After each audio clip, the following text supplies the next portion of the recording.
Who is White Yardie? Well, yeah, the name says it all. You know, when you buy a bottle of water, it says water. That's what it is. But no, White Yardie, for those who don't know, I'm White Yardie, the stand-up comedian. Also, White Yardie, the name was given to me. It wasn't a name I gave myself. You know, it's a name that was given to me as well. But yeah, so stand-up comedian, funny guy, you know, make you laugh. And for someone who doesn't know what Yardie means, what's a Yardie? Yardie is basically a nickname for somebody who is from Jamaica. Yard is another name for home, you know what I mean, as well. Obviously, yard, when you think of yard, you think the back of the yard, backyard. But yard is a nickname for Jamaica. And in some people give you a nickname, they call you a Yardie because you're from Jamaica. Oh, he's a Yardie, he's from Jamaica. You know what I mean? I think years ago, again, it's a name that not everybody, funny enough, not every Jamaican really likes the name Yardie because of what it comes with. Years ago, it had a very bad reputation because in the newspapers over here, way back, this is before I was even here anyway, is that when you used to hear in the papers, oh, the Yardies this, Yardies gangs, so it had a bad name back then. But when, obviously, with me, it doesn't have a bad name. Yeah, I mean, one of my early memories with my granddad from Ghana was he was having a kind of argument with a younger member in the family. They used that word Yardie. And I remember him saying, do not use that word. Don't use that. That's not a good word. So Yardies did have a bad reputation because of the media and stuff like that. You know what I mean? So yeah, it's always revolving around like gangs and drugs. But, you know, it's not. You know what I mean? It is what it is. But it's not that, no. Yeah. But that's it. Instead of listening to the media today, we're here with a real Yardie or a real Jamaican. That's right. Correct. To hear about what was life like growing up in Jamaica? What was the culture like? We want to know from your perspective, what is it like there? Jamaica's nice, man. Like, when you live in Jamaica, you don't worry about nothing much. You know what I mean? Like, it just feels, I always use the word like, because where I grew up in Jamaica is the country area as well. So it's not in the city like Kingston or Montego Bay, which are like the major cities. It is in a country area. St. Elizabeth is the parish. So Jamaica has 14 parishes, which is like over in England, they call them like counties or, boroughs or something like that. But we have parishes, and I'm from a parish called St. Elizabeth. And in that parish, you have a town called Black River. That's the town that I grew up in. Very small town, quiet town. Everybody knows it. Everybody in that area, you know what I mean? Which is funny enough, because when you live like in England now, and you say to somebody, you meet somebody who is from that area, and you be like, yo, where you come from? I'll be like, oh, St. Elizabeth. Which one? Black River. Yeah, man, you know the Browns? It's like you have to know everybody. Yeah, man, we know the Browns. You know the Whites? Yeah, man, we know the Whites. You know the Eubanks? It's like, yeah, we know the Eubanks. It's like, that's what it's like. Yeah, man, them have the big house and rare. Yeah. So, we have, that's what it's like. But what I always use the word for me is freedom, growing up in Jamaica. Because it just felt like you didn't feel pressured growing up. You just felt, like life was in the countryside's nice. Yeah, your friends meet up. You can go out on meet up during the day on a weekend. You end up leaving here and end up down there. You go to the river. You go fishing. You get fish out of the river from the sea. You cook it. You climb trees. You pick your mangoes, your guineas. You pick your fruits fresh. And we play with what we have. We may do with what we have there. You know what I mean? Like, even playing football. We used to make football out of box strings. Like, we have box strings, which is a juice. It's like a carton, right? Okay. Carton, yeah. So, let me explain it to everybody. It's a carton, but we used to open it up and then stuff other rubbish inside to, like, fill it up. So now it's like, then you seal it up, tie it up, and now we have, like, a ball that we can kick around with and stuff like that. So it was just that type of life. Like, growing up was felt a lot like, nice, man. We had the beach, we had the seaside, you have sunshine, just nice vibes, man. It just felt good. You know what I mean? We feel as one people. That's one of the key things as well. We all just felt like one people out there, man. Because, I know the motto of Jamaica is out of many, one people. Yeah, out of many, one, yeah. So I know nowadays, I don't want to go too deep into it, but there's this media stuff of like, oh, but then it's black culture and then it's this and that. But in Jamaica at that time, like when you say you were in, what's the area? Black River. Yeah. Were there people who looked like you, or was it mainly black Jamaicans, or was it a mix? Like what kind of, how was it at that time? Yeah, there definitely was. All right, look, Jamaica, for example, you know, we know it is predominantly a black country. 100%. There's no going around that. Mm-hmm. But there's a lot of mixtures of people within the country as well. Like even the area that I'm from, right? St. Elizabeth and that parish. You even find out that there's a lot of fair skin, like lighter skin people there, like brown. We used to say brown or fair skin in Jamaica. You know what I mean? Coolie as well is a word that they use as well, which is like for like Asian look, you know, Indian looking, you know. So we have a lot of that around this area, and people know that about that parish, because even when I say to people, yo, a sentence where I come from, it makes sense. You're red like them. You know what I mean? Like it's we have an area in St. Elizabeth called like Southfield Flaggerman. And in this area, the ground is red. Like the ground is red. Its dirt is red. But it's rich for farming, because a lot of farming happens in St. Elizabeth. St. Elizabeth is known as a farming parish. But they used to say, oh, because the dirt is red, that's why everybody down there red. You know what I mean? Like we're waking up and running around in the red dirt, you know?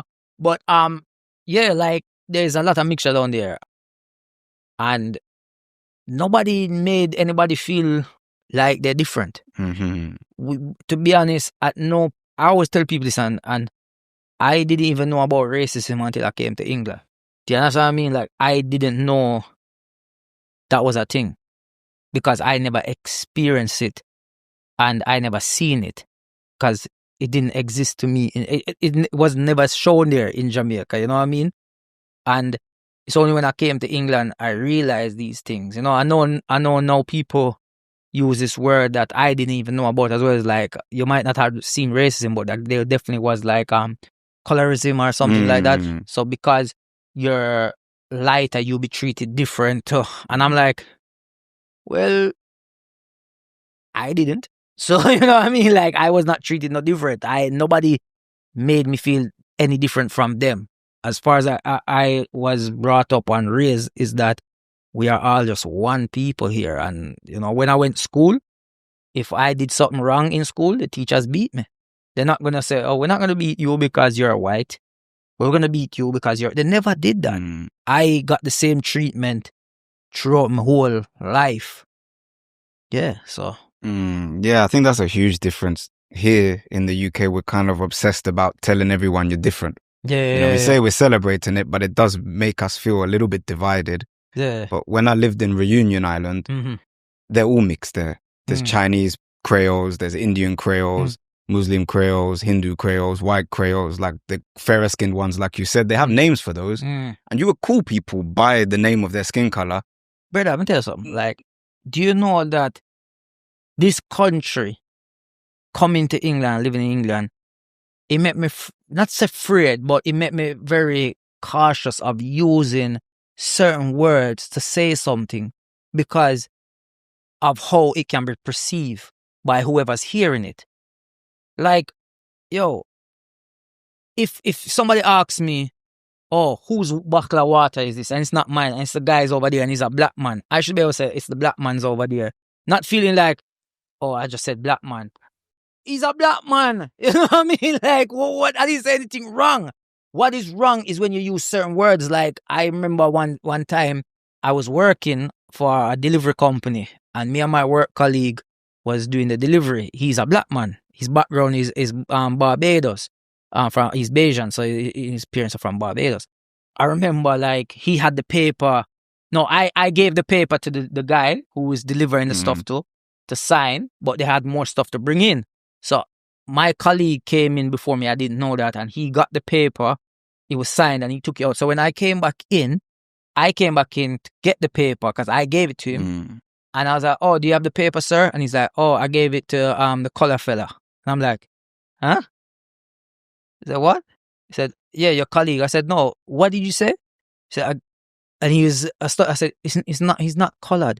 He's a black man. You could have said, I gave it to your black colleague. I gave it to your colleague. As a matter of fact, you could have just said, I gave it to the other guy. But and I'll be honest, I don't think he was being racist. I just think he didn't know that he could say black. I had to tell him, you can say black. There's not an issue with saying that. But it's because of the society we live in, people are scared. Now, if you're saying things and you be like, yo, that black guy, and you're using aggressive behavior behind it, now we have to look at why you're saying his color in what you're saying. You understand what I mean? But you can say, yo, yeah, man, oh, the black man over there. Oh, yeah, the tall black guy. It's okay. I went to school. I had a friend. His name was Blacker, because that's what everybody called him. Everybody called him Blacker. He answers to the name. If you ask him what's his name, he says Blacker. I had another friend was called Blacks, because Blacker was taken. He had to come up with something different. We had different. They used to call me white man, red rat, white mice, complexion. You know what I mean? Like, it is what it is. Like, this is when we live in this country here. It's different. It's different here, man. So yeah, man. I found that so much on the Creole Islands as well, that it just wasn't an insult, because they don't see it as a bad thing. Oh, that's the Arab. Yeah. That's the black guy. Yeah. That's the Indian guy. Yeah. They're not offended. Why should I be offended that you're telling me what I am? You know, it's not an... You see, Jamaican culture, yeah? I promise you, like, if you're sensitive, don't come around Jamaican culture.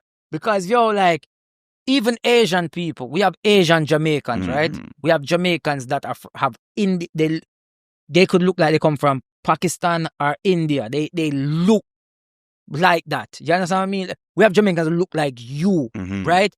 And I have a Jamaican, an Indian Jamaican, right? And we call him, that's his name. You ask him, yo, what's your name?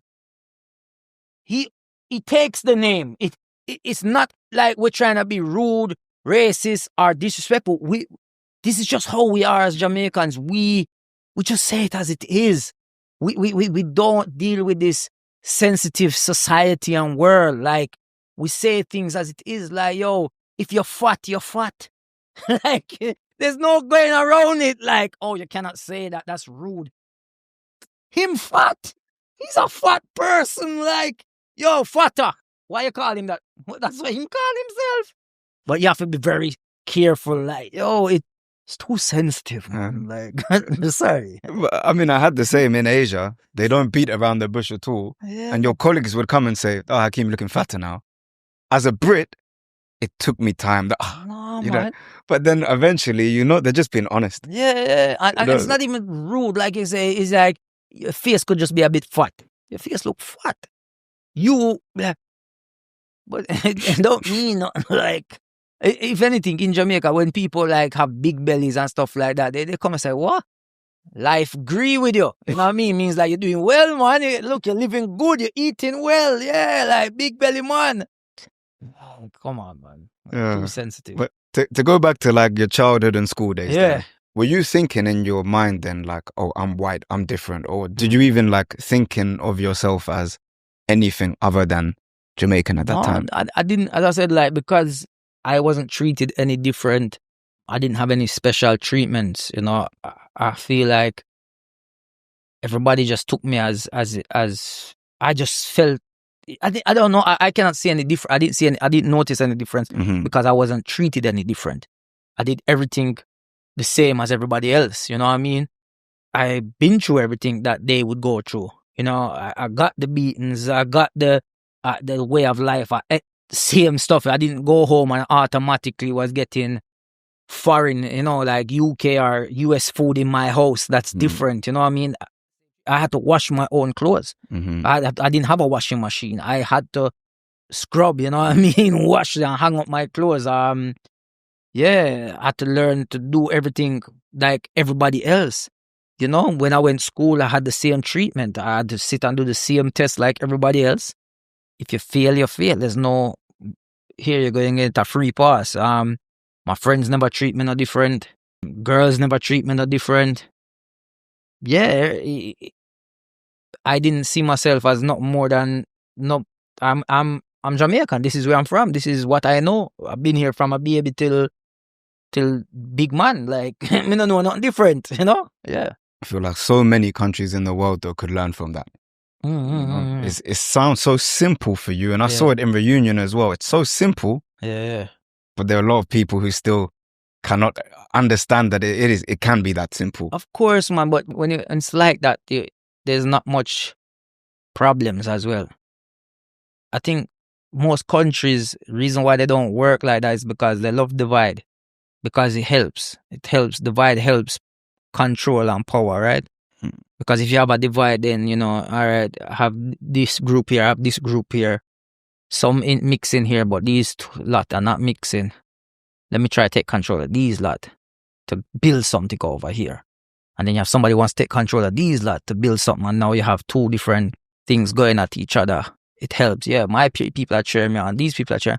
Why we all can't just get along, you know what I mean? Like, and there shouldn't be no segregation, separation, none of that stuff. Life too short, man. Like, come on, man. Like, we're here today, gone tomorrow. What you do with your life? So argue about who should entitled to this and entitled to that, or you shouldn't be that. People love to tell people what they cannot and cannot do, man. Can and cannot do too much. You know what I mean? Like, and the people who probably have more right to say things don't even care, because they have better things to do with their life than sitting down and gatekeeping on certain things. I'm not saying gatekeepers shouldn't be there, because it should be there, but for the right reasons, not for every little simple thing. So yeah, man. Yeah, it hit me hard because when I went to reunion and I told people, oh yeah, my granddad's black, my mum's brown, my dad's white. That's not a big thing at all for them. Then okay, yes, me too. Yeah, my granddad's Chinese, my dad's got Indian background, whatever. And so I think that when it's just such a natural part of everything that you see it. Yeah, you're not worrying about it's like, all that. What are these people who you're seeing in the world where we have people who believe in like and I get too political about it, but like people who feel like, all right, this race should stay together, this race should stay together, and keep it like that. What about the ones who identify with all these races? What, they should just be in the middle and pick a side? But then if they pick that side, why them have to pick that side over this side? Why them cannot be who they are? They're from both sides, or from three sides. They're from all different sides. Like, what you want them to do, it's not their fault, or it's not, they didn't tell the parents to do what they did to have them. They were brought into a world, and now they have to deal with it based on the decisions they make. You understand? And how society is now laying out things for them. I think it's wrong. Like, I personally, for me, I just feel like I try to stay away from all of this stuff. Because for me, it's just like, yo, I live my life. And that's it. You either like me or don't like me. I have no time I have no time trying to convince people to like me. You know what I mean?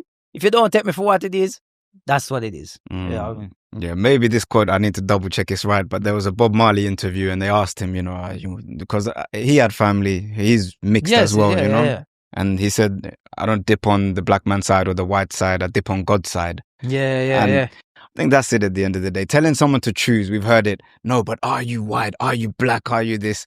You don't have to do that just because they're telling you to do it. Human race. Exactly. Yeah, man. But yeah, that's the politics aside. Let's go back to some of the best moments and kind of memories that you have, fond memories from growing up in Jamaica. Why, so many, man.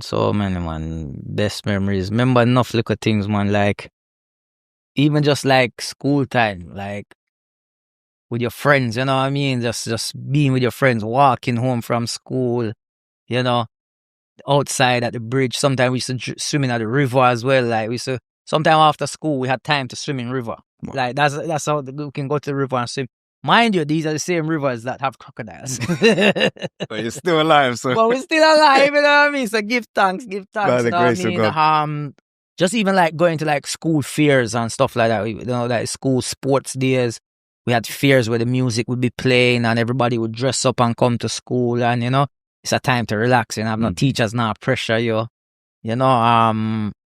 Even just like family stuff, like father. Even though my mother and my father weren't together when I was young, they weren't together throughout most of my life anyway. I cannot remember how long I knew them being together. They were separated, but I used to enjoy being at my mother's house, but also enjoy being at my father's house as well for different reasons. Because my father wasn't as strict as my mother. My mother was very strict with me. My father was a little bit more lenient, where, I could get away with a lot more. You know what I mean? Like, yeah, like there's things that happen with my father. Like, even like, I remember when I wanted to drive. My father teach me to drive. But I'm young. I'm like 12, 13, and I want to drive a car. Wow. Not allowed to drive a car. You know what I mean? But it's Jamaica, so you know what I mean? Like, things, you see these type of things happening. You know what I mean? And I remember one day I said to my father, I said, yo, like, I can't drive. He knows I can drive, because sometimes he make me drive the car, and he was like, I said, I think I was around 13, 14 this time, and I was like, yo, I want to drive. And my father looked at me and said, yeah, when I was your age and I wanted to drive, you know what I did? I stole a tractor and drive. I was like, okay. Stole his car the night. I don't think that was the message he was trying to say. No, well, he tell me first. He said he stole at my age. So I'm like, all right. I took his car key when he was sleeping. I drove, went and checked a girl I was talking to at the time, feel nice. Come back to the house. Now I had to drive into the driveway, but I came in too close and I hit the side. I was like, oh my God. I had to reverse back out, put it back in, come out. I was like, Jesus. But he knew this happened. So when he came out, he's like, angry, cussing me and that. I said, Daddy, remember you said, when you was my age and you wanted to drive, you stole a tractor, so I stole your car. And he just looked at me, shook his head and grabbed the key and what? Because it's like, what you gonna do? You can't beat me for something that you used to do. So, so little things like that, me just look back and laugh about it, you know what I mean? And yeah, man, there's a lot of fun memories, man, a lot of fun memories. Yeah. Jumping off of the truck back and things like that, like on and off truck back. A lot of sea time as well, going to the seaside, playing with your friends, football, in the sea, out the sea, you know what I mean? Climbing trees, picking fruit. Yo, Jamaica just nice, man. Sometimes I wish they bring the kids there and make them live there, just live. Go choose. This is how you should live. I feel like if you could take the British pound that you earn here and earn it in Jamaica, that would be perfect, man. It'd be perfect, definite. It links to what I wanted to ask you next. We spoke a little bit about before, in that people in the islands just feel there's a level of stress that isn't there compared to this city life in London. And yeah, can you just tell us a little bit about that? Feeling relaxed and people have time for each other. I found it on the islands, you could fit a lot into a day. You see these people in the morning, you spend the whole day with them. Whereas I feel like when we're in England, we're stressing a lot. We're rushing this.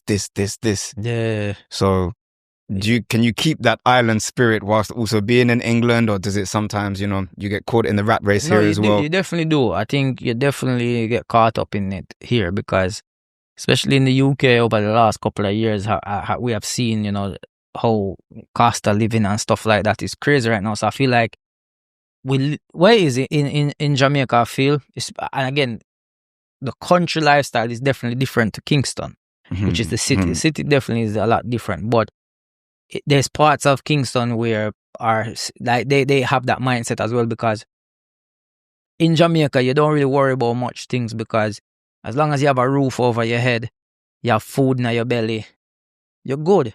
You understand what I mean? Like, we have to worry about, we don't really worry about things, you know what I mean? Like, you have life, like most people, especially as I said, where I'm from, it's a farming area, so enough people have them little fruits and vegetables.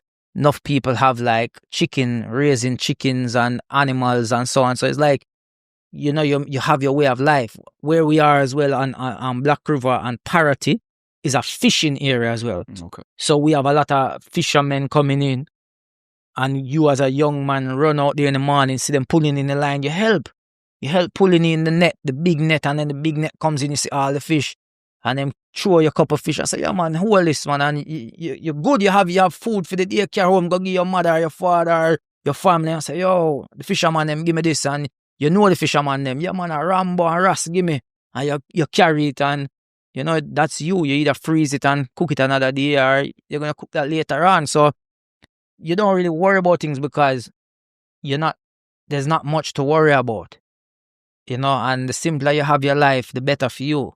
Here in England is like everybody, like you say, as a rat race, because all right, we have lots of bills to pay. Not only that, a lot of us want to live a lifestyle for other people. I feel like that happens to a lot of us. And so we're trying to do so much things because we want a certain lifestyle to live. But do we want that lifestyle to live for me? Or do we want to live it for other people? In the sense of like, I want this car because I want people to see me in this car. Not, I need a car because I need to get to A to B. Difference.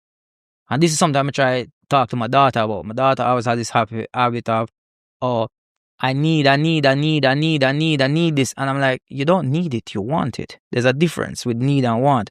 Like I said to her, you need to eat dinner because you need food. Right? You know what I mean? You don't want your dinner because you want to eat snacks. So I try to break down little things like that to her. So it's the same thing. It's like, we live in this world where, especially in England, America, like these big major countries, is like, everybody wants to have a new car every so often because the car is old now. But it gets you from A to B, runs fine, everything's cool. Why? No, but everybody else has newer cars. Okay. Oh, I need a Rolex watch. Why? Your phone tells the time. You know what I mean? Like, but they just want it because they want other people to see them. It's not that they generally need that item or these stuff. You know what I mean? They just want it for other people. So that's what I'm saying. It's like, I feel like we get caught up in this world now where we want to live above what we can manage and trying to do so much. So our whole day is taken up with trying to get more, instead of just being happy with what you have and making the most out of what you have. Simplify your life, simplify things you're doing. And maybe that small amount that you do have will seem like a lot more, you know what I mean? So, yeah. Yeah, I think it's from my travels in different countries, in Pakistan and places where often people don't have a lot, but they've got a spirit and life with them, that they're still full of energy. And to compare that with here, some people do have a lot. They might have the Rolex, they might have the nice car, but inside there's something missing still. So I don't think it's as simple as money makes you happy, this makes you this, this makes you. It's a lot deeper than that. Yeah, but some people feel that. Some people feel like money makes you happy, and it's like, yeah, I get it. And you have certain people, you have to understand, when you hear people say, people think money makes them happy, and then you have somebody who will be like, yeah, give me this amount of money, you see how happy I be. I get it. You will have happiness, but it don't mean you're going to be happy. You have happiness along the way. You'll be happy while you're spending the money, while you're enjoying this holiday, this, that. But generally, happiness is like, for me, one of the happiest moments of my life, or one of the happiest things that always make me smile, is sometime when I'm at home and I hear my son and my daughter just playing. Money cannot buy that happiness. Money don't bring me that happiness. But hear my son and daughter playing, when I'm saying my son's 18, going on to 18, my daughter's 8, but they're playing around and you can hear jokes and they're laughing with each other and so on. And then even if their mother gets involved, it's like, I feel so happy hearing that. That's what, when you hear somebody says money doesn't bring you happiness, because that's a different level of happiness. You know what I mean? Because the money comes and goes, and unless you're like a Elon Musk out here, where, like, money is not even an issue to you. Yeah, come on, it's not. But you mentioned a couple of things there that, for example, the fresh fish, the fresh food. I mean, something like that. Simple things, right? That fish can bring a lot of happiness, and the freshness of that. But also you mentioned about your daughter needing and wanting. Yeah. And it reminds me of one of the videos I've seen of you before, where you're saying about Jamaican families, they don't ask, what's for dinner? What was it? May I have this? So I'm wondering, at your house now, no. Do they ask what's for dinner, or? Nah, man, like dinner, What would you like for dinner? That's the one, isn't it? Dinner. You know what I mean? We don't get no options. Like, we don't grow up like these, but these kids nowadays are spoiled, man. They're spoiled. They're fussy eaters. Listen, I grew up in Jamaica, man. I didn't even know about allergies and them things like that. What are you allergic to? Huh? We don't eat everything. I don't even know if I knew anybody who was allergic to anything growing up. You don't have a choice. This is your dinner. This is what you have to eat. Oh, you're not going to eat it? Okay, no worries. Don't worry. You hungry? What's for dinner? You see him dinner. Okay, you're not going to eat it? Okay, you can go bed. Go bed and sleep. You wake up in the morning. What's for breakfast? Your dinner from yesterday. You're going to have to eat it. Yeah, man. So, we grew up eating things like liver. There's a lot of protein, at least. Kidney and liver. Tripe and bean. Yo, trust me, man. But we eat it. Mm-hmm. We used to it. We get used to it. We eat it. And yeah, man, this is what it is. It's life. We don't have options, man. We don't have options. This is dinner tonight. So I cook. Here's your dinner. My kids love my food anyway. So anytime I cook, they're happy. They love when I cook, man. Yeah. I know you got a passion for food, right? So yeah, man. Love food, man. How big is that in terms of for Jamaicans as well? How important is food within the culture? Yeah, man. Jamaicans, food are the best food in the world. You know what I mean? We're proud. We love our food, man. We love our food. I feel like we have probably one of the most, don't get me wrong, Asian food, Chinese and Indian food are very big, popular. Italian foods are very popular across the world as well. But I feel like Jamaica is up there as well in the sense of people always want a curry goat or a jerk chicken. This they love it. Or a patty, just a patty, even simple things like that. So it's yeah, man, food. Jamaicans, we love our food, man, and we're very proud of our food. And being able to cook as a Jamaican is definitely something where it's very important. You know what I mean? We take pride to say, we can cook, and it's almost like a competition. You can't cook like me, you know. Me I tell you, say, when you can cook? Nah, man, I want, if me cook curry goat gear right now, right now, you eat all the bone. It's like them type, that's how they're proud. They're proud of it, man. I think you see, Jamaican culture is a proud culture. Mm-hmm. That's what it is. Jamaican culture is a proud culture. Because Jamaicans are proud. Wherever they go, they are very proud to make you know, I'm Jamaican. It's a very proud culture, man. Because I mean, something I've been asking myself is this: in the world, it's a small island. It's a small, big island. It's a small, big island. Yeah. But how does this small, big island have such a global influence? What's the population? Do you know? Just under 3 million. So, in Jamaica, just under 3 million. So in that island, I'm sure diaspora, there's more people, but let's say 3 million. How is it that everywhere you go, people know about Jamaican food, Jamaican culture, music? How did this small, you got big countries, you understand India's a huge, 1.6 billion people. Yeah, I know. Jamaica, 3 million. Yeah. Why? All right, so like I said, Jamaica is probably the smallest, biggest country in the world. And it is one of the most influential countries in the world. I'll tell you why, because Jamaicans, the culture is a very proud culture, right? And loud and proud. That's one of the things, loud and proud. But not only that, is that Jamaicans are not fascinated with celebrities, for example, because in Jamaica, everybody's a star. Do you understand what I say? So you go to Jamaica now and, give example, somebody like a Chris Brown, I don't even know, a celebrity, big in America, walking around, has to have security. Come Jamaica, I'm like, oh, Beyonce that. Sure. Nothing wrong. Watch her. Get a one picture. But they're not, you know what I mean? It's because to them, we are celebrities. We are stars here. Everybody is that. But I feel like Jamaica, obviously, the influence on the world comes definitely from music, food, and so on. You know what I mean? The music, somebody like Bob Marley, for example, who globally is a legend. You know what I mean? You go everywhere in the world, somebody knows Bob Marley. You know what I mean? And the impact that he had. And then dancehall music, reggae music, there's so much that comes from this island to the world.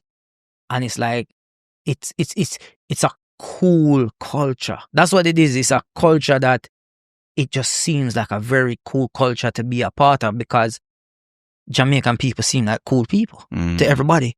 It's like, yo, Jamaican people just cool, man. Look what, like, the swag, the way them walk, the way them talk, everything about them just appeals. So it's like, when they do stuff around the world and the world sees it, like the music, the food, it all goes hand in hand. And then, you know, you have so much great ambassadors. Like, you look at somebody like Usain Bolt.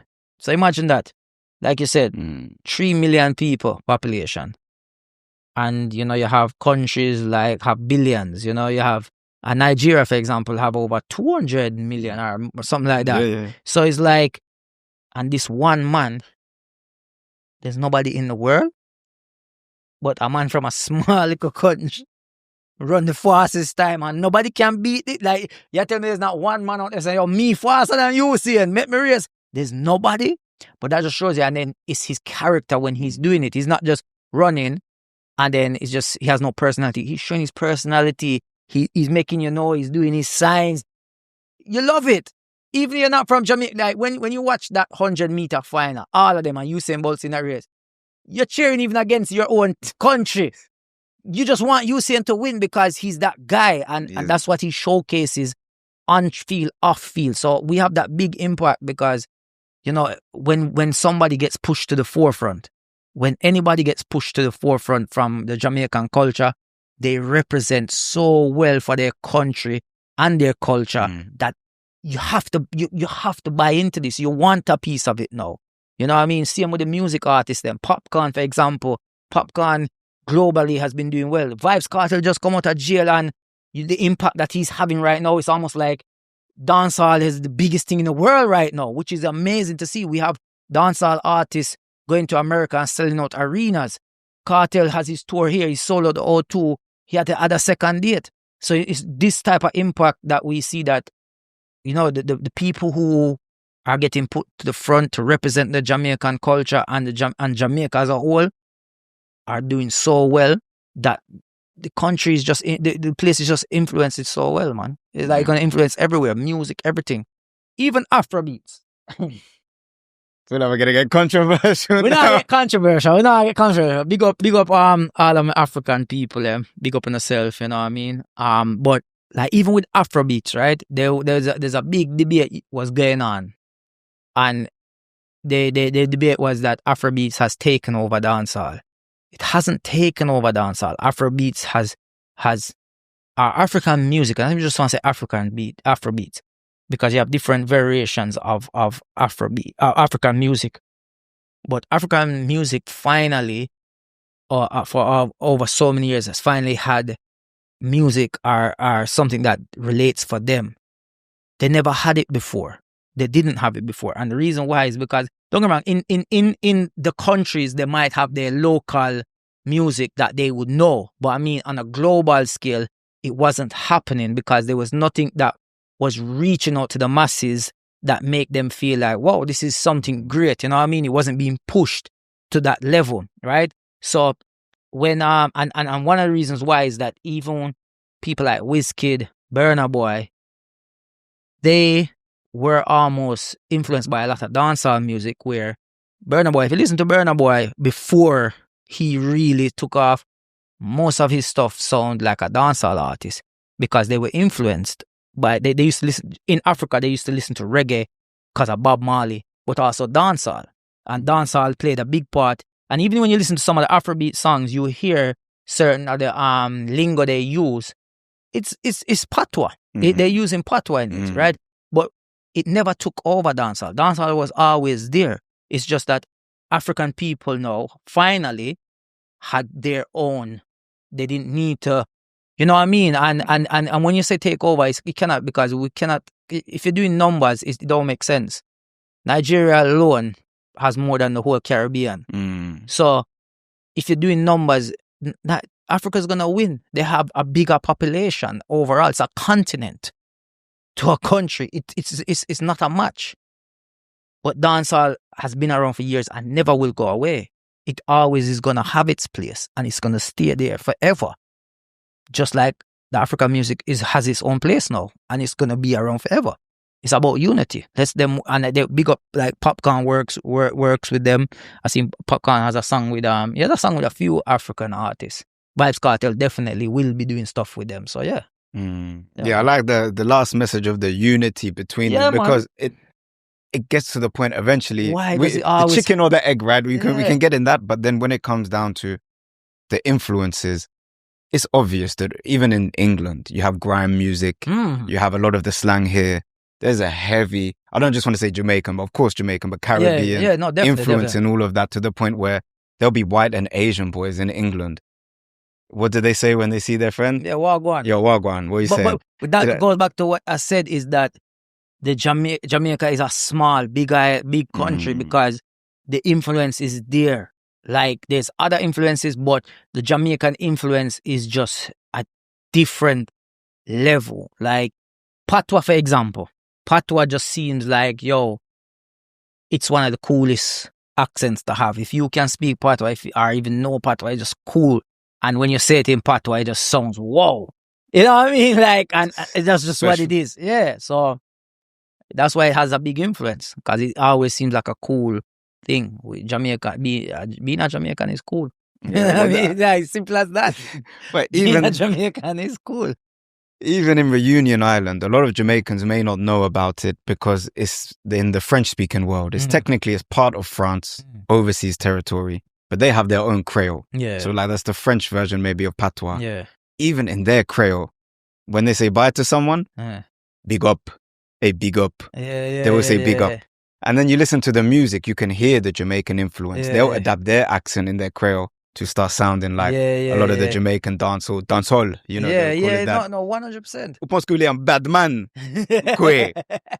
Il pense qu'il est un bad man. You know, so these words are just, everyone will understand it in the country because they've got that love for Jamaican music. They have reggae. They mix it with their local music. Sega, Sege. Sege. So then, Sege, reggae and Sega and reggae together, Sege. Sege. And there's such an appreciation and love for Jamaica in this very small island. Same in Mauritius. Thousands and thousands of miles away on the other side of the world. And they've got that love and influence there. Yeah, man. It's a really beautiful thing when you look at that. You know? Is just big, man. It's huge. It's huge. Like it's yeah, man. That's why, you know what I mean. And I think it's the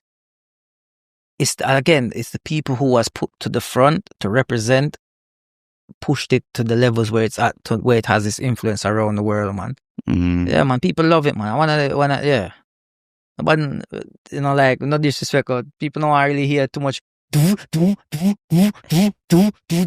want to hear.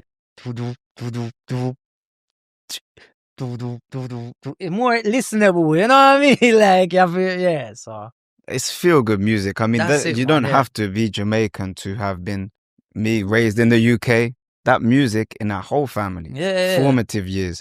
You wake up in England and the sky is grey. Yeah. You play some of that feel good music. Yeah, man. I'm in Jamaica for a moment, you know. And it's a spirit of, despite challenges and whatever going on, because you can hear that in reggae as well. You know, Jamaica's had a tough history, you know, before when you go down, and you can feel that power in the music, and it empowers you. It makes you feel like, I can overcome things. I can get through this. You see, even with Africa and Jamaica, right, with the whole music thing as well, you have to think as well, if for those who don't know, a lot of reggae artists sing about Africa. They sing about the history of what happened.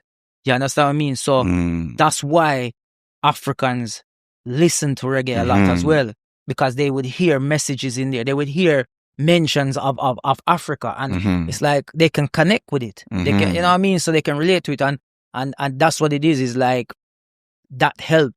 And that's why the influence will be there as well. That's why the influence will be in the music, because they started to that's the music that they listen to. They love this music. They like listening to this. You know what I mean? So yeah, it's crazy, because as a kid, my dad's playing all of this Sizzler. And I'm hearing, we just hear the melodies, and you know, it sounds different. But then you get older, you hear the love and salvation, repatriation, and I'm whoa.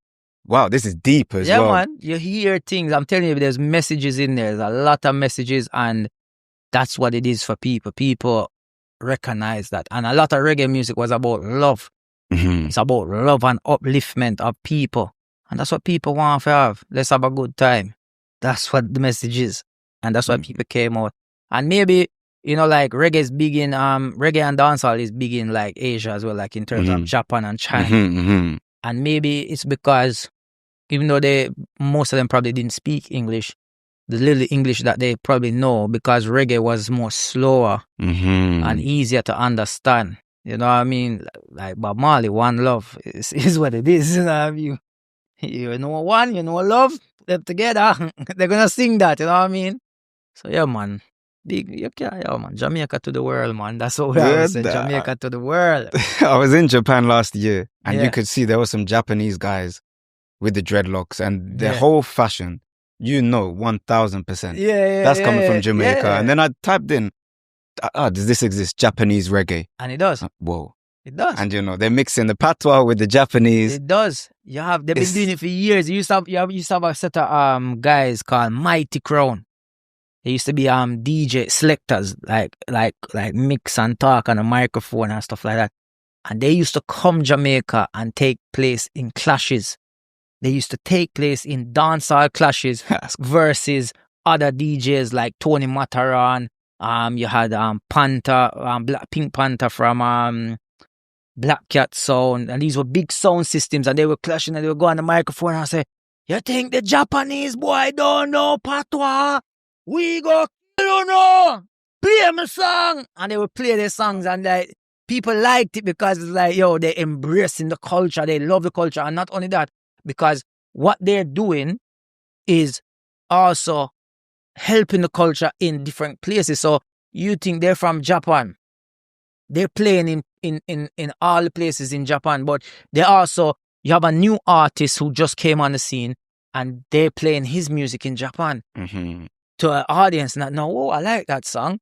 So it helps embrace. So that's what you call culture appreciation. Not appropriation. Exactly. Because they appreciate the culture, and that's what they're doing. They're not taking the mick out of the culture. You know what I mean? I think it's just a joke. You know what I mean? And they're well respected, man. So yeah, man, big up Mighty Crown. Trust me, Mighty Crown. Yeah, they were bad. Very bad. I think that's the thing. In reunion, when I learned the Creole as an outsider, they were so happy to see someone else learning and appreciating their culture, because they know I'm not doing it to offend them. They're telling me, how do you say this? Manger. No, manger. Oh, you say it with that accent. You say it with that energy. Yeah. They're so happy. And what I'm trying to think as a Jamaican, someone from Japan learning the way I speak, they think that's cool. Yeah, man. That's gonna make me feel like because so grateful rather than angry. As long as you said, appreciate, not there's ways to do it, man. There's ways to do it. Like I feel like when I remember like even growing up, like I said, nobody treated me any different. I did everything as a normal Jamaican would do. Went to school, everything. Everything was the same as it is. Even if somebody's watching this now and like, but your accent's not that strong, you have to understand. I'm in an entertainment industry. I'm on a channel which is probably going to be. I don't know your audience what they look like, but I would presume not a lot of them would understand if I just sat here for an hour and a half and spoke in my strongest Jamaican accent. A lot of stuff would go over their head. YouTube wouldn't even be able to give you the subtitles for this, you know what I mean? They'll give up. You ever try subtitle something before, and YouTube's like, you're gonna have to manually do this one, you know what I mean? So, I've learned over years is that to reach a wider audience and make them understand, you have to know how to adapt. And I've been living in the UK for like 20 years. So over 20 years. So I know how to tone it down a bit. Not say water in it, just tone it down and speak more clearly so people can understand me, because that's the main thing, is for you to understand what I am saying. So when we are in Jamaica, it's like we would see people come there from America, Canada, different places. And when they're there, some of them are there on holiday and they'll be there for 2 weeks, 3 weeks, whatever. You see them in the local area, and then they go in a shop and they will order something. Normally the first day they'll come in and be like, "Oh, can I have a water?" You know what I mean? Next day, "Can I have a water?" You know what I mean? And 2 weeks later, say, "Hey, can I get water?" Like, them change a little bit, and it's like, everybody like, what you tourists? We laugh. We don't say, "Hey, speak properly. Speak how you don't do that." we don't do that. We laugh, you know what I mean? Like, he's embracing the culture. It's a difference. He's not like he's no laughing at how you speak, or speaking like a Jamaican and taking the piss out of it. Like, oh, Jamaicans cannot speak properly. They don't know how to say water. They have to say water. Oh, why do they have to say? That's different, you know what I mean? And it start mimicking that's different. Be just appreciating what with the Jamaican culture is fine. There's nothing wrong with it. Yeah. But to bring it back to the Japanese thing, because I remember when I was young, my dad was playing a record by a yellow man called Mr. Chin. Oh, Yellow Man, Yellow Man, yeah. So I'm listening to, what is it, Mr. Chin? Mr. Chin, yeah, silly writing, Mr. Chin. Yeah. And it's about a Chinese man in Jamaica. And I'm asking Dad, because my dad's been to Jamaica before. Yeah. So there's Chinese people in Jamaica. Yeah. So this is the thing, in Reunion, there's a lot of Creole people who speak, they're Creole, but they got Chinese origin. Same in Jamaica, there's Indian Jamaicans, there's Chinese Jamaicans. So I think there's a phenomenon abroad. Whoa, there's a white guy, there's a Chinese guy speaking Patois. Yeah. But for Jamaicans, that's not anything special. No, that's normal. You're used to seeing people of different countries. Yeah, no, definitely. Like you do see it. Like especially now, it's more and more because over time, like even with the Chinese in Jamaica, like obviously, like listen, Chinese people, they're very smart people. Like they ain't no fool. You get me? They will take over the world. They will take over the world one day. Trust me. Because they capitalize a lot on things, you know what I mean? And in Jamaica, a lot of Chinese got out there for business reasons, and they set up out there now, and they've been there for years. Even in my area, we had a supermarket. They own a lot of supermarkets. They do own a lot of. That's the only bad thing, I'll be honest. Only bad thing with Jamaica is that they give away too much. You know what I mean? They give away too much to outsiders. Like, they shouldn't be so welcoming. They should still try to own a lot more, and it's not good for the people, you know. But with where we are, the Chinese that own the supermarket, we know them because they've been there from. Everybody knows them. They've been there since we know them. But then their children were born there, grew up there, go school here. Then their children, you know what I mean. So now you have the Chinese that their parents, our grandparents, our great-grandparents might not have been from here, but these lot are now born here, and they grew up here, they went to school here, and they have more love and respect for the culture that now you see it, you understand what I mean? And nobody looks on them no different. Like, that's Mr. Chin and Miss Chin, which is, that's what I always say, yo, Chin, Miss Chin, Mr. Chin. We don't even know if that's their name. Yeah. But we just call him that. That's it, man. And again, goes back to what I'm saying. Like, we grew up in Jamaica, we just said things. So that the man probably not even named Mr. Chin. He probably named Lee. You know what I mean? But we just call him Mr. Chin. But you know, it's a rude if you keep calling people certain things. Yo, Chin, Mr. Lee, yo, Bruce Lee. Because that's just how we say things, and they answer to it. You know what I mean? You get your name, you keep it. But yeah, man, in Jamaica, everybody did it, man. Chinese, everybody. You know, you have the Russians, you have the Germans, you have the Asians, everybody did it, man. You probably all have Africans out there too, you know what I mean? Like, real time, there's probably all some Africans who live in Jamaica right now. Yeah. That's it. But now, I know in Ghana, there's some Jamaicans that live in Ghana as well. I know that as well. There's a lot of Jamaicans that made that trip, they said, back to Africa. And they've set up in Africa. There's a few places in Africa where they set up. Yeah. It's a deep one, because on that, they called it, I think, in 2019, Year of the Return in Ghana, where a lot of African Americans and people from Jamaica, you know, they say coming back to where their origins are. And no matter we've spoken about the music, there's differences. And I know there's a lot of back and forth between Africans and people from the Caribbean. Yeah. But those aside, there is a spirit you feel that I can't describe, but I know that West Africans definitely have it. I know that Jamaicans definitely have it. It's an energy, high energy, loud voices, loud and proud, like you said. Doesn't matter if the languages, the patois are different or whatever. There's just something there there is brings the people and that's together, probably why, you know, what I notice is that, especially here in England, I noticed that Jamaicans and Africans, well, not say Africans, let's not say that, because you know, when we say African, it's not the whole continent we're talking about. Probably Nigeria and Ghana the most. But they clash a lot. Jamaicans, Nigerians, and Ghana. But it's because I think there's so much similarities. Yeah. That's why, you know what I mean? Like, there's similarities, but there's also the differences. It's like one of the simplest ones them clash over is planting and planting. And then the white man's just like, eat the banana, man, and stop on the knives, man. And they are cuss about it. Why you frying a banana for in the first place? And then he bite him like, oh, this ain't no banana. Yeah, man, so.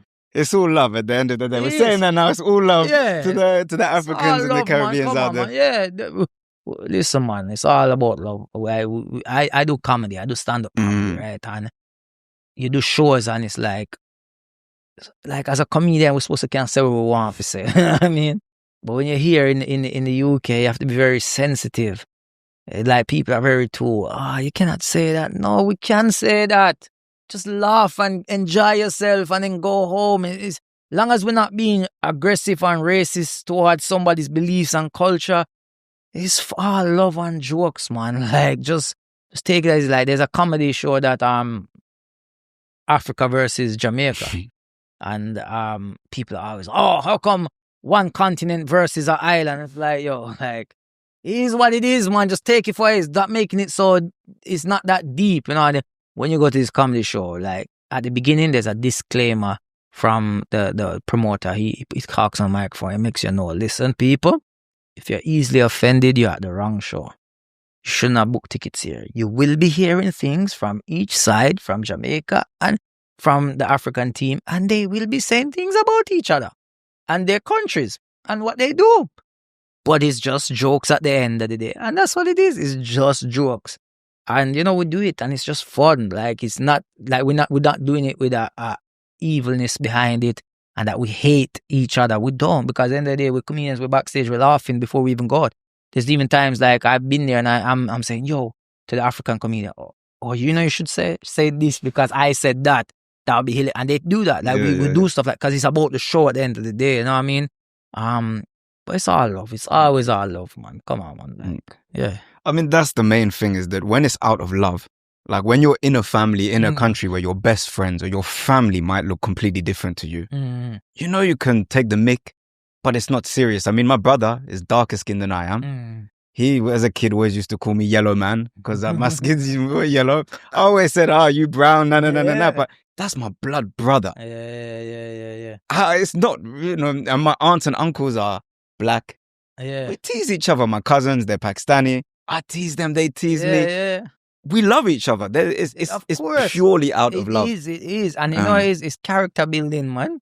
Makes you tough. Because, you know, it's like, when you tease people, you know, you see, the more you get upset with it, the more we're teasing you. Like, with that, like, we want you to cry. And when you cry, we're like, I'll leave him. Leave him for a couple of days. Hush. But no, man, like, you embrace it. Somebody tease you. That's how most people get their names. They probably didn't want that name. You just have to take it. And when you know, you see, when you don't affect you, that's when people. Message to anybody else. If you're getting teased, like, I'm not saying bully is different. But if you're in your group of friends and, you know, you joke with each other, you tease each other, you call each other names, the best thing for you to do is seem so unbothered and embrace the name. You see how quick they stop teasing you, because it's not fun when you're not getting annoyed. When you're not getting annoyed, it's not fun no more. It just seems like, you know, you're looking for an argument. You know what I mean? So if you give somebody a name, you just take the name and, all right, yeah, that's my name, cool. Yeah, save me on your phone as that name. I guarantee they'll stop teasing you. That's a really deep point, though, because I remember when I was young and I asked my Ghanaian granddad about, like, racism. What should I do? People are racist. He goes, they want a reaction. Yeah. That's what they want. And he said that sometimes he would hear, you know, things here and there. When they didn't get a reaction, then you win, because then they're furious. They want to see you swear, shout, fight, aggressive. 1 million %. It's the same online. It's the same with online stuff. And you see, online, like, people, you have people online, that will come on your page and they will write one comment. And you know, the craziest thing is that one comment, they just want you to react to it. They just want you to come back and say something to them. And that's it. They've won. And they might not even reply back to you. They just see you made a comment and that's it. They're gone about their day. You're upset. You're waiting for them to reply. You're like, what? You said something and I said something back. Say something again. No, you're... And they won. They know they have won. One of my things that I have done over the years, because when we just start, I'm not gonna lie, I was doing videos and post videos and people had a lot to say. You know what I mean? And them come on, them say them words and them say things against me and about me. I used to reply to them. You know, we used to reply. I'm like, who you talk to? Like, shut up. Like, you know, we used to get in an argument. But over time, I started realizing, like, stop focus on them. These are negative people. Why? Because then you got to say I used to block them. But then I'm like, blocking them, they still get a reaction because you know I've seen your comment and I blocked you because of the comment. So you still got your reaction regardless. No, obviously you just been blocked, but you got a reaction. And then I looked on it like, if I post a video and I get 100 comments and 99 comments are laughing and telling me you're funny and stuff like that, and I only go to the one comment that had something bad to say, that shows the 99 other people that I don't care about their comments. I only had time to see this one comment and reply to it. Why didn't I reply to everybody else who said, you're the best, you're funny, you're this? And then I started saying, you know what, I do see all these comments.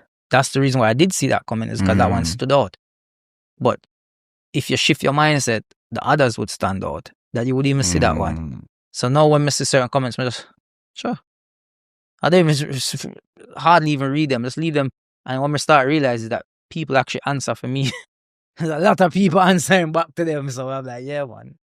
Yeah, it's a tough one. I mean, in my approach, I don't know if this is good or bad, but I've seen sometimes, you know, we talk about different races and whatever, and they'll say, oh, black people this, Asian people this, Pakistanis this.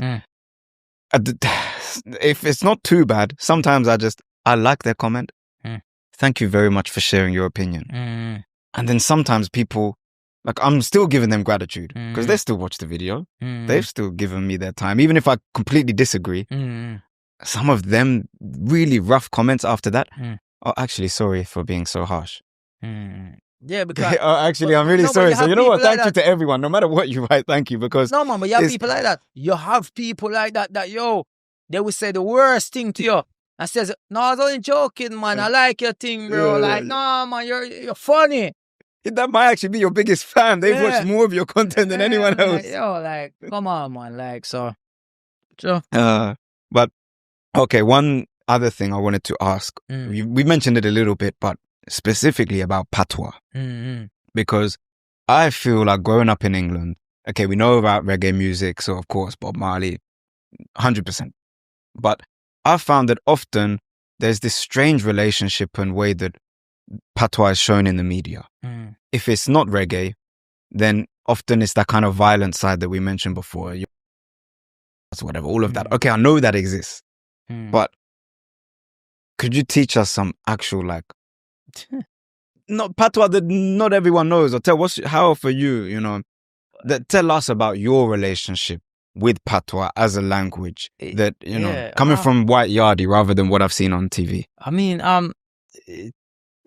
Patois is just how we speak. It's how we speak. It's how we say things. I think one of the things that I know, what I notice once I've come out of Jamaica and, you know, traveling and living in England, for example, or even going to places like Canada, America, is that people who try to speak Patois, you can always tell who grew up speaking it, and you can tell who is trying to speak it. Because there's ways how we say certain things.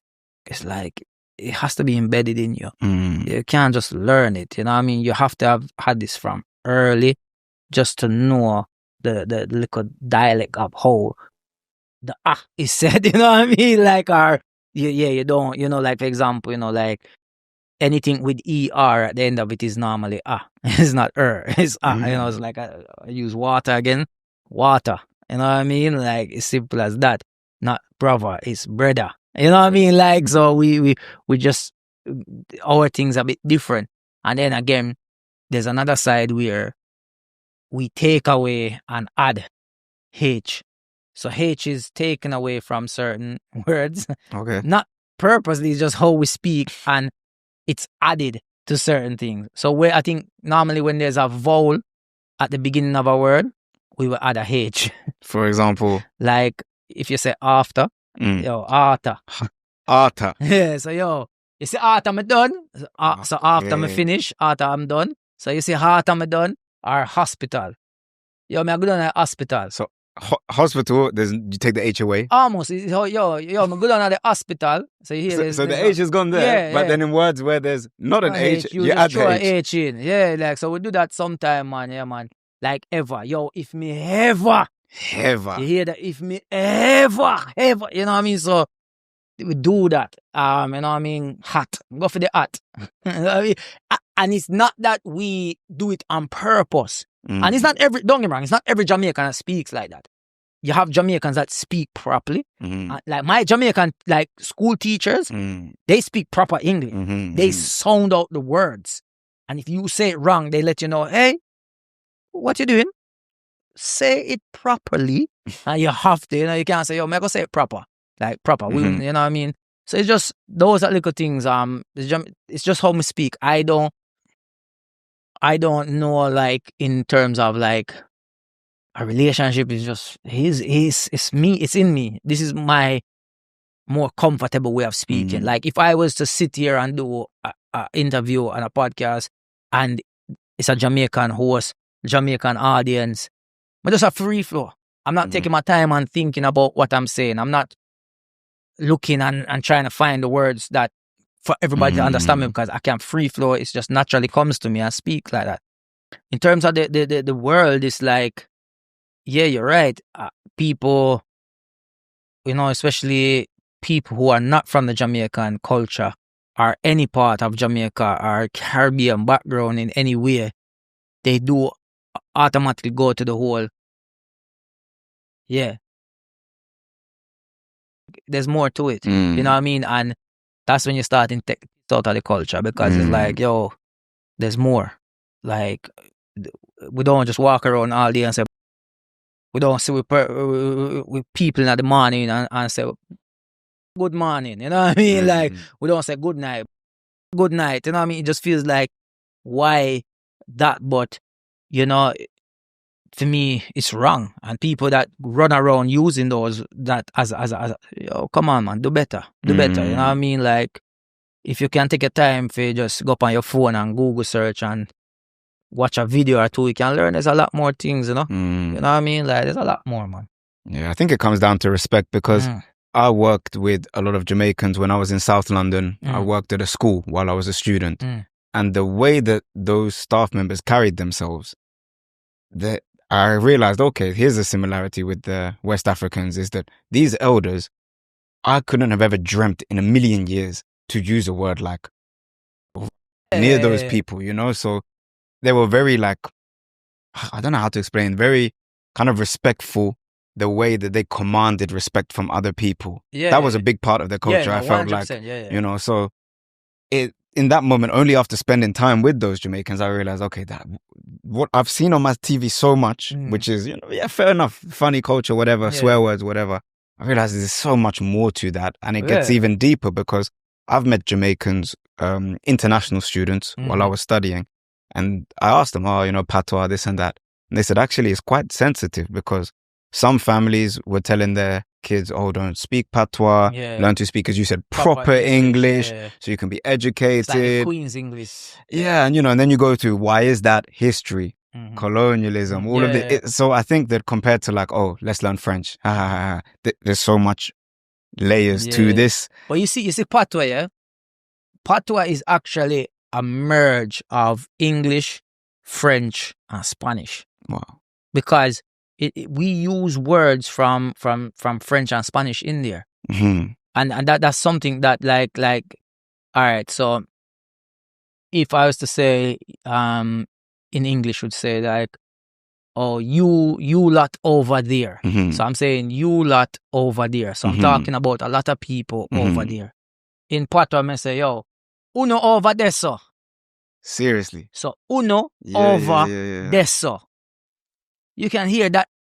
What? That's uno is one in Spanish. Sure. But in Jamaica, uno mean all a uno. You understand what I mean? So, uno over there, so. That's there. So, like, you hear what I'm trying to say? Instead of saying there, so. So, it is a merger of all of those in there. It's just we use the words for different things. You know what I mean? But it makes sense when we say it, because when you hear it and we point into what we're saying, so, yo, uno over there, so. You can be like, say, over there. Like, you know what I mean? Yeah. So, yeah. Because there's a lot, as an English, like native English speaker, when you hear Patois, there's so much we can understand. Yeah. But then if you would say uno, was it uno? Uno over there, so. Uno over there, so. Yeah. I'm clocking out at that moment, you know. So there's. But that's more like a hardcore speaking, like, yo, I'm soon caught, like even in St. Elizabeth, there's a place in St. Elizabeth called I mentioned it. You have Treasure Beach and you have Flaggerman and those areas. They actually speak a different, not different, but the accents, like people know you come from country. Like them say, you really come from country, you know, like there's a guy come to our school, he was from over Treasure Beach side, and he, what you been say? Like, so he we say, what did you say? And what you say?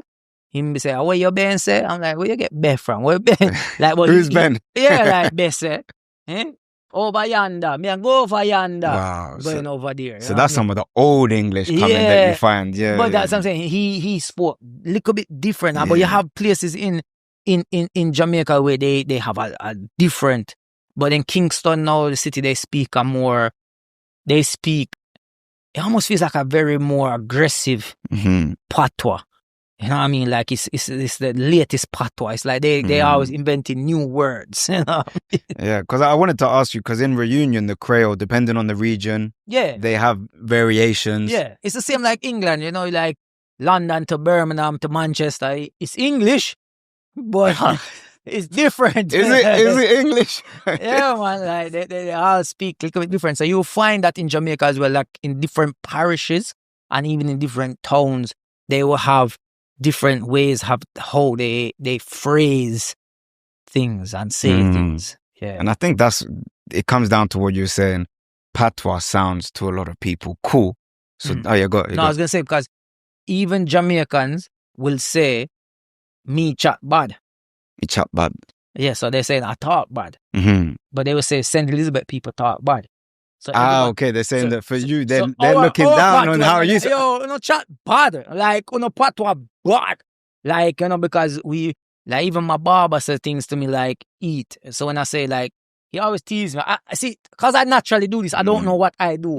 But he knows what I mean. Like, yo, St. Elizabeth people always say eat. So I'm going to eat some food. I say, yo, I'm going to eat some food. And then I say, it's not eat. It's eat. You're going to eat some food. I say, no, man, I'm going to eat some food. Eat some food. Like, some food. Yeah, like, even, because, like, I don't say because. So, like, when I speak part, I say, yo, because. Yeah.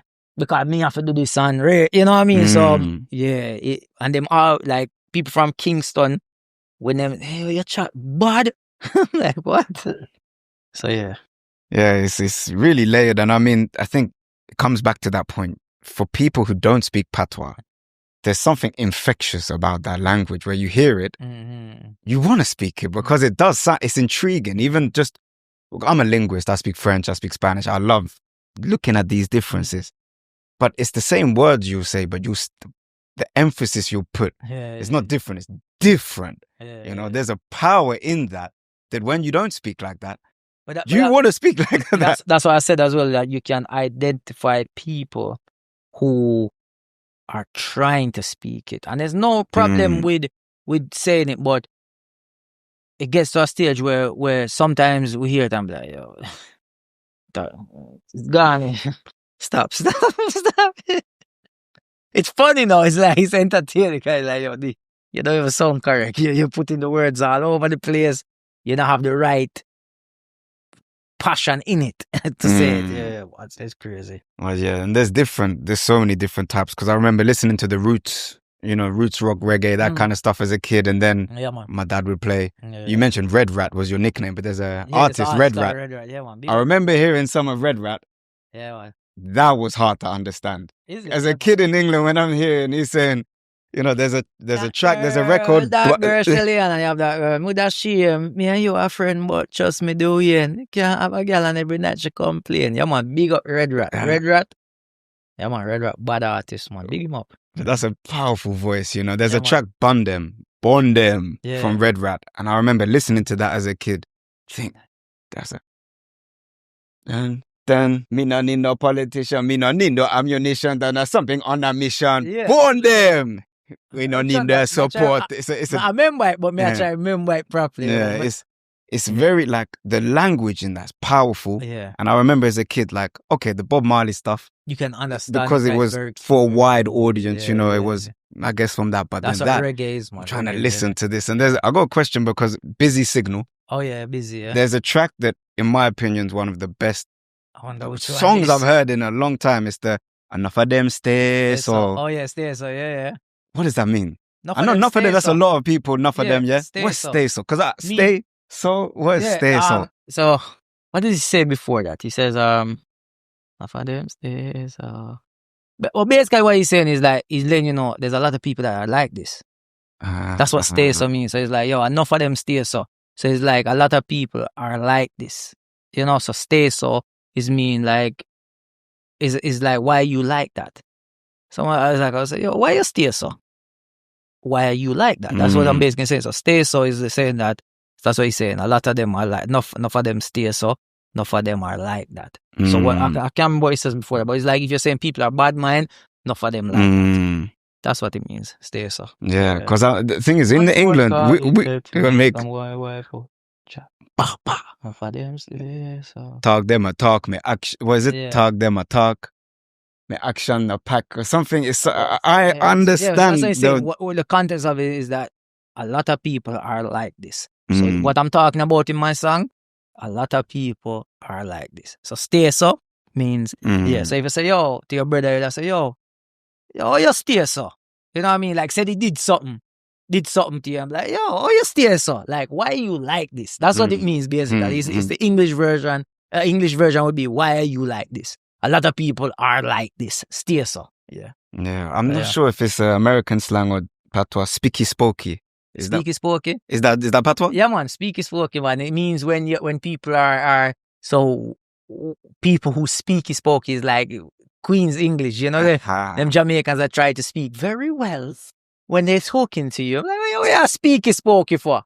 You know what I mean? Yeah, Jamaicans say that, man. Yeah, man, speaky spokey. Yeah, I think that's the thing. When you grow up in England, you don't need to be Jamaican. That music has infiltrated your brain at one point or another. Man, everybody. But we don't always understand. We will understand a lot, but then there's going to be phrases that you can kind of understand and guess what that means. So and there's others that I just would never. Yeah, but if you never ask me, to me, I would assume people know what that means. Yeah. And over them stay so. No, busy people don't know what stay so means. No, I know what in English. I know stay. Yeah. So, but then put that together, I'm thinking I'm singing it. Yeah. This is the dangerous part. I'm singing these lyrics and. You know, sometimes my dad would laugh because he'll play music that, you know, some Jamaican music is not for, you know, how can I say? It's not for children, let's say. Definitely not. One thing with me, I don't play certain songs around my kids. Like that. I don't, because it's like, you know, some of it is adult. It's adult content, you know what I mean? It's explicit. But it's an incredible language, and you know, just hearing these things in the origins, like you said, there's so many words. Even in Creole, in French they say je, means I. Okay. In Creole, even though it's all this other part of the world, they say me. Okay. So like in French, so I think, je pense, they'll say mi pense. Oh. Me, I know in Patois we also say me as well, right? Me. Yeah. So there's this huge other part of the world. But there are these similarities that you have. No, definitely. That's what I'm saying. It's like to me, the Jamaican Patois does have bits of Spanish and French in there as well as the English. And it's like a broken English. Yeah, man. Yeah, so I think we covered a lot today. But there's a final question. Yeah. I know that in Jamaica, there's many different dishes. I know they eat roti as well. Like is that some come from the Indian? We have roti as well. It's more... I think roti is popular in Barbados. Okay. Barbados, Trinidad, there was Guyana. We have roti, but it's not as popular like that, where it's like it's regular. Yeah, because there's a bigger Indian, I guess, population in Trinidad and maybe Guyana as well. Yeah, so they have that. Yeah. What is White Yardie's favorite dish? Favorite? It's always the same, but it's changed. It has changed over time. I'll be honest. It used to always be oxtail, rice and peas. You know what I mean? Some salad. I wouldn't mean salad. That's another thing. Like, you see, tomato. Salad. That's salad. Well, so salad. In fact, I need to rewind a little bit. No, like, obviously no over here, but like, if a man say, you have no salad, a man will give you a tomato and you just cut up your tomato. That's, you know what I mean? Like, give me that salad there. You know, like, especially in country. I don't know if it's everywhere in Jamaica, but in country where I'm from, salad are just the tomato. But slice up some tomatoes with that little hot pepper, nice. But I'll be honest, I feel like steamed fish has become like my top favorite food. Steamed fish with some crackers and okra. Yeah, that is it. Yeah, man. But can you get that in London? Of course, I can't cook it. So me cook it myself. Like, me just steam my own fish. Like, I can get... No, there's places you can get it, but when I cook I rather just do it myself. And when it comes to spices and everything, I guess London we got... Yeah, Can you get everything you need, though? Yeah, man, you get everything, man. Things get imported. You have things getting imported here regular, so... You just got to get them in a Brixton or Peckham. You definitely get them around them areas there. And, you just stock up and deal with it. So, yeah, man. White Yardie, we covered a lot today. It's been an honor to hear about all these stories. But before we do start to wrap up, do you have any message or any final things, anything we missed? Yeah, man, just big up to the people, man. Like, if you're watching this and you're not really in tune with the Jamaican culture, just check it out, man. Like, go online, man. There's a lot about it. And I just feel like, don't be ignorant to something because you're not used to it. If something is different, don't be ignorant to it. We're living in a time now where we all have smartphones. You can Google search and find out information and just find out why things are why they are. But yeah, big up. And if you enjoyed listening to me, and there was outside of the serious points, you say, I'm kind of funny, like what he says on here. I do stand-up comedy. That's actually what I do full-time job. I mean, career, not in a job, career. I've toured many times, around the world and that. And I have a show coming up this year in October the 18th in Hackney Empire in London. Tickets are available. Tickets have already been selling. So, if you want to check me out live and say, let me see if this guy really is funny, come out. Plus, you learn a lot about the Jamaican culture as well, because it's called Straight Out Jamaica Part 2. So that's the name of this show. It's called Straight Out Jamaica Part 2. And I talk a lot about my experiences and life. And, you get to know a little bit more about me and the culture. So, yeah, man. 18th of October, Hackney Empire. Yeah. We love it. I mean, even before this conversation, my brother and I were looking through, your content. We're trying to be serious. Think, what kind of deep questions can we ask? And we're just laughing in the studio, thinking, okay, this is too much. But now, huge gratitude to you, White Yardie. Respect, man. It's been blessed. Make sure you check out his socials. All the links are going to be in the description box below. And of course, if you've enjoyed this, let us know what you think in the comments. Whether it's a negative comment, positive comment, we want to still see them all. So write that down. I won't see them. Don't worry. I won't see them. We won't block you. But yeah, let us know. And of course, if you did enjoy this, please do subscribe. Share it with anyone else you think would benefit. But until next time, take care. Bless.